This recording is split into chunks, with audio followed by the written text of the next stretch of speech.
Hi friends, நம்ம ஃபைனலாக 1000 subscriber reach பண்ணியாச்சு. 2 நாள் முன்னாடியே நம்ம ரீச் பண்ணிட்டோம். நான் மறுநாளே வீடியோ போடலான்னு பார்த்தேன். அதுக்குள்ளே ஒரு பேட் நியூஸ். ஃபஸ்ட்டு உங்கள் எல்லாருக்கும் தேங்க்ஸ் சொல்லிடுறேன். உங்களோட சப்போர்ட் இல்லாமல் 1000 சப்ஸ்கிரைபர் ரீச் பண்ணியிருக்க முடியாது. அந்த பேட் நியூஸ் பற்றி இப்போ பார்ப்போம். ஜூலை 15 அன்றைக்கி புதுசாக ஒரு ரூல் கொண்டு வரதா யூடியூப் சொல்லியிருக்காங்க. அந்த ஏஐ வாய்ஸ் யூஸ் பண்ணுறவங்க, ட்ரெய்லர் கட் பண்ணுறவங்க, இவங்களோட சேனல்லாம் பேன் பண்ணுறதுக்கும் வாய்ப்பு இருக்குது. மானிட்டேஷன் பண்ண மாட்டாங்க அப்படிங்கிற மாதிரிலாம் சொல்லிட்டுருக்காங்க. நம்ம சேனலுக்கு அது வருமா என்ன அப்படின்னு சொல்லிட்டு ஜூலை 15 அன்றைக்கி தான் தெரியும். ஏன் அப்படின்னா, நான் ஃபஸ்ட்டு இந்த சேனல் ஆரம்பித்து 9 மாதம் ஆகுது. இன்னும் 3 மாதத்தில் 1 இயர் ஆக போகுது. சேனல் ஆரம்பித்த ஸ்டேஜில் பார்த்தீங்கன்னா, நான் ஃபன்னி வீடியோஸ் போடுறேங்கிற பேரில் ஏஐ வாய்ஸ்லாம் யூஸ் பண்ணியிருந்தேன். தேவையில்லாத வேலை பார்த்துருந்தேன். இப்போ வந்து ஏஐ யூஸ் பண்ணக்கூடாதுங்கிற மாதிரி பேசிகிட்டு இருக்காங்க. ஸோ அப்ராக்சிமேட்டாக நம்ம சேனல் போகுமா என்ன அப்படின்னு எனக்கு தெரியலை.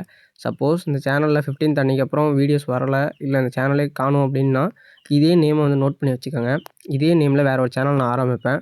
இப்போ ஒரு லோகோ மாற்றிடுவேன். ஸோ அந்த லோகோ தான் அதுலேயும் வச்சுருப்பேன். ஸோ அதை வச்சு நீங்கள் ஈஸியாக கண்டுபிடிச்சிடலாம். 1000 சப்ஸ்கிரைபர்ஸ் ரீச் பண்ணால் நான் ஒரு விஷயம் பண்ணலான்னு இருந்தேன். அதாவது நான் ஒரு போஸ்டர்ஸ் வந்து பேக்ரவுண்ட் இப்போ காட்டுறேன்ல, ஸோ அந்த மாதிரி நம்ம சப்ஸ்கிரைபர்ஸ் எல்லாேருக்கும் பண்ணி கொடுக்கலாங்கிற மாதிரி ஐடியாவில் இருந்தேன். யூடியூப்பில் போஸ்ட்டில் அப்லோட் பண்ணலான்னு இருந்தேன். நீங்கள் வேணால் டவுன்லோட் பண்ணிக்கலாம் அப்படிங்கிற மாதிரி. ஸோ அதை வந்து அதையாச்சும் நான் உருப்படியாக பண்ணணும்னு நினைக்கிறேன். இந்த 1 மந்த் ஃபுல்லாக அந்த இதை நான் பண்ணலாம் அப்படின்னு ஐடியாவில் இருக்கேன். ஸோ அன்னன்னைக்கு நான் அப்லோட் பண்ணுற வீடியோவில் நீங்கள் கமெண்டில் வந்து உங்கள் நேமு, அதுக்கப்புறம் உங்களுக்கு பிடிச்ச கேரக்டர் நேமை மென்ஷன் பண்ணிட்டீங்க அப்படின்னா, உங்களுக்கும் இந்த மாதிரி நான் பண்ணி போஸ்ட்டில் அப்லோட் பண்ணிடுறேன் மறுநாளே, ஓகேவா? ஸோ இந்த வீடியோவில் உங்களுக்கு பிடிச்ச அனிமி கேரக்டரோட நேமும் உங்கள் நேமையும் மென்ஷன் பண்ணுங்கள். நான் வந்து இன்றைக்கோ இல்லை நாளைக்குள்ளே போஸ்ட்டை ரெடி பண்ணி நான் அதை அப்லோட் பண்ணிடுறேன். ரொம்ப நன்றி. தேங்க்யூ.